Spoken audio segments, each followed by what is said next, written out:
मेरे चचेरे भाई ने कहा कि मेरी बीवी सरकारी नौकरी की तैयारी कर रही है, उसको रोज़ 1-2 घंटा पढ़ा दो। मैं पहले हिचकिचाया। वो भाई मुझसे कहने लगा कि पढ़ा देगा तो क्या होगा। मैं ना चाहते हुए भी पढ़ाने के लिए तैयार हो गया। यहीं से मेरी ज़िंदगी में एक अजीब सा मोड़ आया। मैं 24 साल का हूँ, फ़िलहाल सरकारी नौकरी की तैयारी कर रहा हूँ।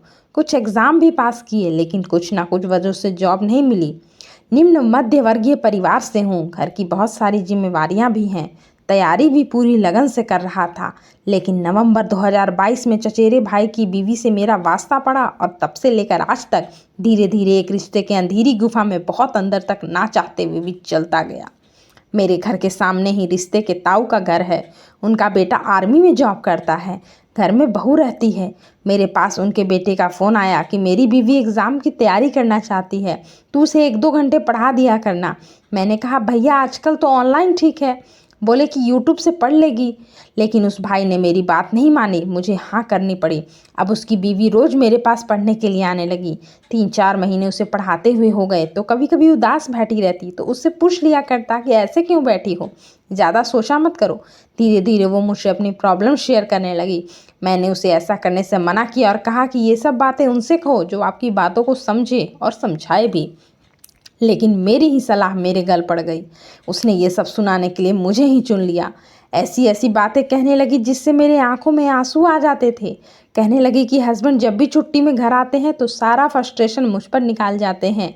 फैमिली में भी मुझे टॉर्चर किया जाता है। पहला बच्चा जब मेरे पेट में था तो पति ने दवाई खिला दी और उस गर्भपात के कारण 5 साल बीत गए, मुझे कोई बच्चा नहीं है। इसको लेकर पति और घर वाले सब मुझे बोलते हैं। कभी कभी लगता है मैं खुद को ख़त्म कर लूँ। जब जब वो इस तरह की बातें बोलती मैं उसको कुछ ना कुछ फ़नी बातें बोलकर हंसा कर था। साथ साथ पढ़ाते पढ़ाते 6 महीने बीत गए। वो जिस दिन नहीं आती तो पहले ही बता देती थी, लेकिन ऐसा हुआ कि वो बिना बताए एक दिन नहीं आए और उस दिन मुझे अजीब सा महसूस हुआ। रात को भी मैं देर तक बस उसी के बारे में सोचता रहा। मेरा दिल कह रहा था कि मैं गलत सोच रहा हूँ। एक शादीशुदा औरत के बारे में ऐसा मैं कैसे सोच सकता था। अगले दिन आई तो जैसे मैंने अपने किए पर पश्चाताप करने के लिए उसे बोल दिया कि मैं आपके बारे में गलत सोच रहा हूँ। तो उसने कहा कि मैं 5-6 महीने में आपको जान गई हूँ कि आप मेरे बारे में गलत नहीं सोचोगे। अब रोज़ मैं एक द्वंद्व से गुजरने लगा। एक तरफ उसकी ओर खिंचाव और दूसरी ओर शादीशुदा औरत के लिए ऐसी फीलिंग होने की गलानी। एक दिन उसको फिर रोते हुए देखा तो कहने लगी कि हस्बैंड छुट्टी पर घर आने वाले हैं। जितनी बार वो घर आते हैं मेरी हालत ख़राब करके जाते हैं। उसकी बातें सुनकर मेरी आंखों में आंसू छलक गए तो कहने लगी कि मैं बेकार ही आपको परेशान कर रही हूँ। मैं चुप था, लेकिन मेरी आंखों में आंसू थे। मैं किसी सोच में डूबा तो पूछने लगी कि क्या सोच रहे हो। मैंने कहा कुछ नहीं, लेकिन वो बार बार पूछने लगी तो मैंने कह दिया कि आपसे प्यार करने लगा हूँ। मैं यह जान चुका था कि उसके मन में भी मेरी तरह की कुछ गलत चल रहा है, लेकिन मेरी बात सुनकर वो झट से बोली आप गलत हैं, मेरे मन में ऐसा कुछ नहीं है। शायद वो शादीशुदा थी इसलिए डर रही थी। मैंने कहा कि मेरे मन में जो था बोल दिया। उसी रात को उसका व्हाट्सएप मैसेज आया तो पूछने लगी कि क्या सोच रहे हो।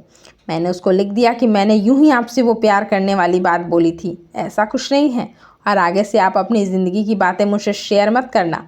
तो उधर से मैसेज आया कि मैं भी आपसे प्यार करती हूँ, मैं भी आपके बारे में सोचती हूँ।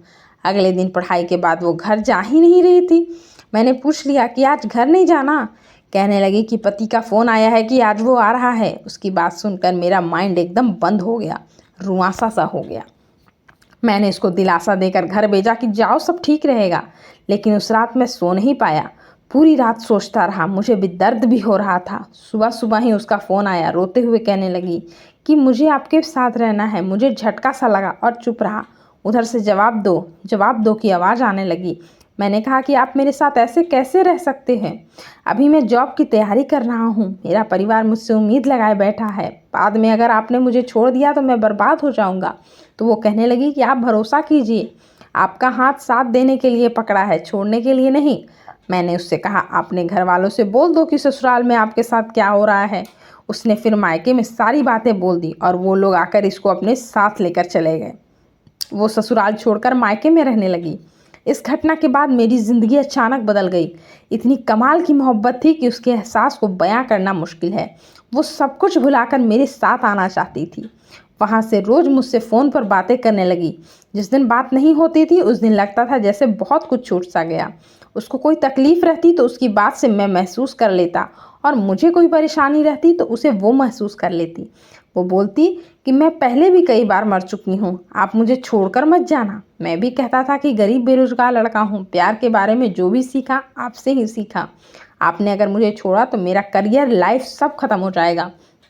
फिर उससे बात होती रही, लेकिन 15 अक्टूबर 2023 के बाद उसका फ़ोन बंद हो गया। उस दिन की बात में उसने बस इतना कहा कि मेरा माइंड बहुत ख़राब हो रहा है, मैं अपने आप को कुछ भी कर सकती हूँ। फिर पता नहीं उसके पास मोबाइल अब है या नहीं, क्या हुआ मैं नहीं जानता। अभी अगस्त में मैं एमपी पुलिस की परीक्षा देकर आया, बहुत अच्छा गया था। तो मैं उसके बाद फिज़िकल की तैयारी में लगा हूँ। लेकिन जब से 15 अक्टूबर के बाद मेरी बातचीत उससे बंद हुई है, तब से सब कुछ छूट गया है। ना पढ़ाई में मन लगता है, ना ही फिज़िकल की तैयारी में। ठीक से सो भी नहीं पाता, बस सोचता रहता हूँ कि वो कैसी होगी, कैसी नहीं। जीवन अंधेरा सा लगता है, दिमाग में तरह तरह के ख्याल आते हैं। कुछ ख्याल अपनी ज़िंदगी को लेकर गलत भी आते हैं। मैं एक उम्मीद लेकर अब सबसे अपनी ज़िंदगी शेयर करना हूँ। प्लीज़ कुछ बताइए कि कैसे इस अंधेरी गुफा से निकलूँ। धन्यवाद दोस्तों।